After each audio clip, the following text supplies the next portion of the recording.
On this special episode of Making Sense of Ourselves, we want to bring you the voices of our discussion leaders from the Sensemakers Club.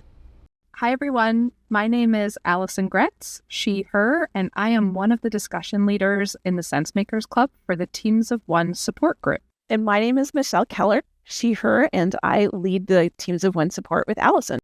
Why did you decide to become a leader at the Sensemakers Club? I was so excited when I saw it because I've recently become a team of one. And even though we didn't know that was the group that I would be leading, I was seeking community. And I was seeking connections with more people in our industry, but also back to where my roots came from, which was more in information architecture, content strategy. And I follow Abby. And when I saw this pop up, it seemed like a perfect thing to volunteer for, to get in the room with some people and just reconnect with my crafts people. Well, I am a team of one. And like you mentioned, it is kind of lonely. And so I've been working as a team of one for about 2 years now, and I have benefited from some really fantastic communities and people who have helped me out in my own journey. And so I loved the opportunity to kind of pay that forward and expand my community. And then I have a mentor who's been encouraging me to step out of my comfort zone and speak up and say yes when people ask for things. And so I saw the LinkedIn post where Abby was looking for volunteers, and without even thinking about it, I clicked the button to fill out the form. Tell us about your topic. What was the most recent discussion about? Yeah, so it is specifically for people who are a team of one. So that can be folks who are freelancers, kind of working for themselves, like Alison fits that category, or people who work for other companies but are the only person doing their job, like me.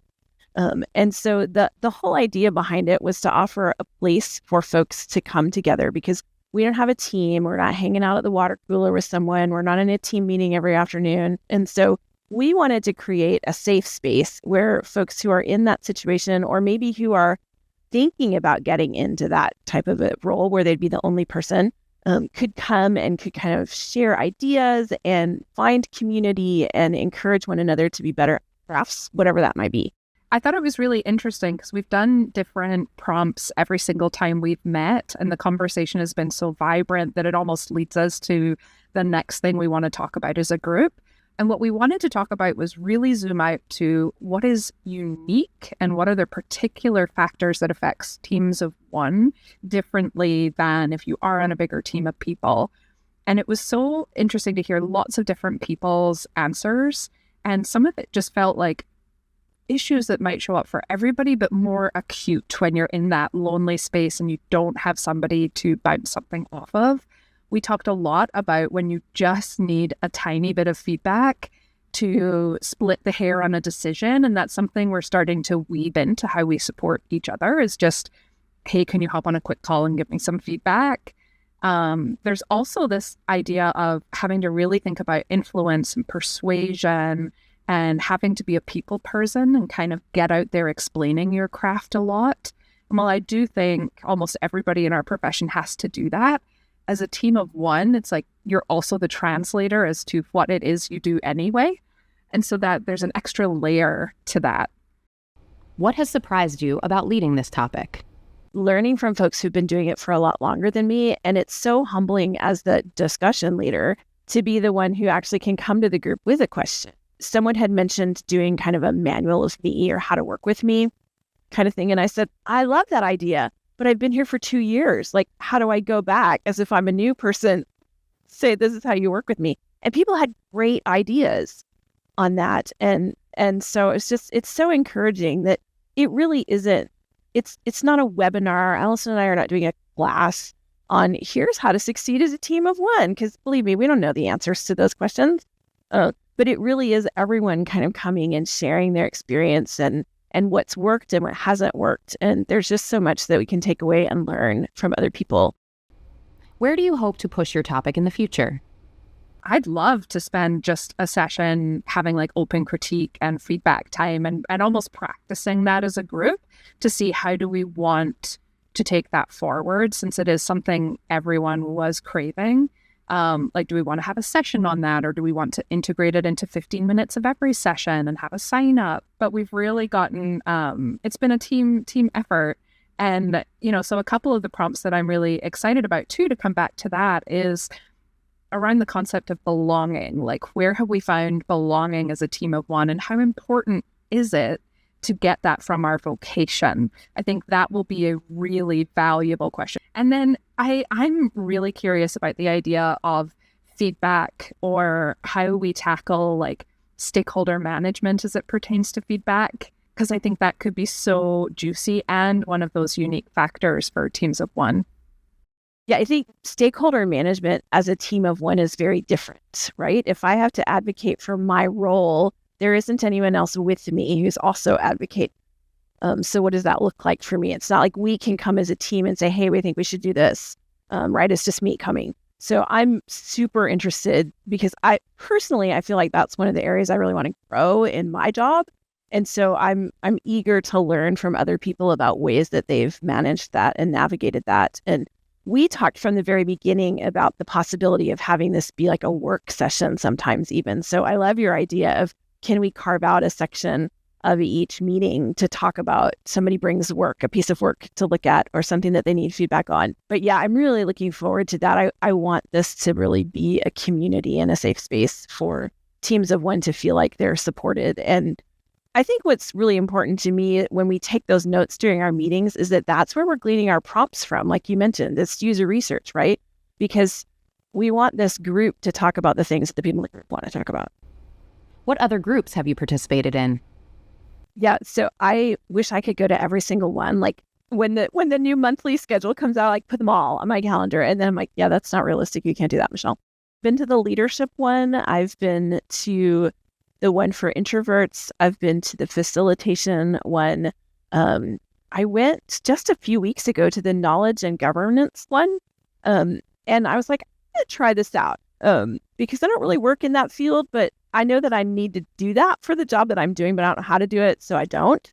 So I thought, well, I'm going to go. And when they all start, we were talking about, what do you do about maintaining your knowledge base? And I was like, I don't even have a knowledge base to maintain. So I'm just kind of lurking and listening, and people are saying some really great things. And then I raised my hand and unmuted myself, and I said, I don't actually have enough because I'm the person who has to be responsible for making it, and I don't have time with all the other stuff that I do. But it has been so interesting listening to how you guys are doing it that it's causing me to kind of rethink how I might go about doing that. And then people just jumped right in with all kinds of helpful tips and pointers for me. And it was so great because it was a session I wasn't even sure that I should go to. And then I went to it and I came away with lots of really fantastic ideas. And that it even connects back to team of one, right? Because, I always think of a bus factor, and you're a bus factor of one. Like, what happens to all of that awesome knowledge in your head? And it nothing, right? It just goes away. So then how do we think about maintaining that knowledge and having it ready to pass on, or even onboard or outsource some things when you do need to scale? I've had a really busy season. Yeah, I'm in a busy season of being a team of one. And so what I've loved is, like, when I was in a quieter time, I could kind of fill my cup with as many discussions as I could. And now that I'm in a busier time, it's like I've got our teams of one support group. And then I've really enjoyed a couple of the more existential type discussions of getting into like, and I'm going to forget the titles here live, but like making sense of good questions, right? And just getting really, it's super good. And it does get very meta. And then I've also been quite a few times to the session focused on neurodiversity and neuroinclusion, because that's been something I've been exploring and really wanting to learn more about myself, but then also that topic from a linguist standpoint and all the things. So both of those have been really interesting in terms of filling my cup and are discussions that I cannot get anywhere else. What do you hope to see as the club grows? I am just hoping we continue to get such diverse perspectives in every single room. And one of my ideas that I'd love to pursue is almost like crossover events, like TV shows have, where it's like the team of one support discussion leaders are actually going to jump in and do this one, or like some more, because people go to a variety. And so you do see some of the same friendly faces, and you also get to meet new people. But then it's like, oh, some of these connected discussions, like governance for a team of one. Could we have a couple of the people from, and do we just invite those discussion leaders to come and maybe they do talk for 10 minutes and kind of set it up and share some of the things that they know that our group can then benefit from. So crossover events. Do you think I would like to see us make better use of some of our discussion channels? Because especially like for when you get in a busy season like you are right now, and you don't have time to attend as many groups as you might like to, but it doesn't mean that you don't want to still have that community. And so is there a way to kind of keep the joy going? And so I know we're making a concerted effort to do that after our conversation that we had in our group last week. And so I'd like to think of how can we do that? Because I don't, especially with a group like ours that's teams of one support, I don't need support just one afternoon a month. And so how can we kind of populate that and keep some of these ideas that we talk about, or even on any of the other ones, like the knowledge and governance one, people suggested, hey, maybe you could try X. So what if I actually tried X and then came back to the chat channel and said, hey, I got stuck on this little part. What do you guys think? So just a way to kind of keep those conversations going in between the monthly meetings that we have, I think would be great. I'd love to see that. I'm also super intrigued with the virtual co-working idea that somebody mentioned. I think that idea would be real. Like I can just imagine like sitting at my desk and then having all my little peeps that I know from our discussion are also on their little screens. And we're all just working, especially as a team of one, because that can be so, so great. My question for people who aren't in the group is why not? So I'm really grateful for the opportunity to be a part of this. And like you said, I've learned so much about myself, and I've learned so much about what does it look like to facilitate a discussion, and really, because sometimes we've all been in those groups where the facilitator really just takes over. You and I work really hard for that not to happen in our, and it's not always easy to do, but I think we've gotten into a really good place with the group, and we get new people every month. There's always someone new in the group. So yeah, it's just been a real delight for me. Is something I think a lot about right now is like, what is our energy need? What do you need every week? And I think especially when it's just you, the answer to that may be, you just need some other people who think a little bit similar to me, and a space to go that I'm not having to, sell my services or what I do and explain myself. It's like these are kindred spirits.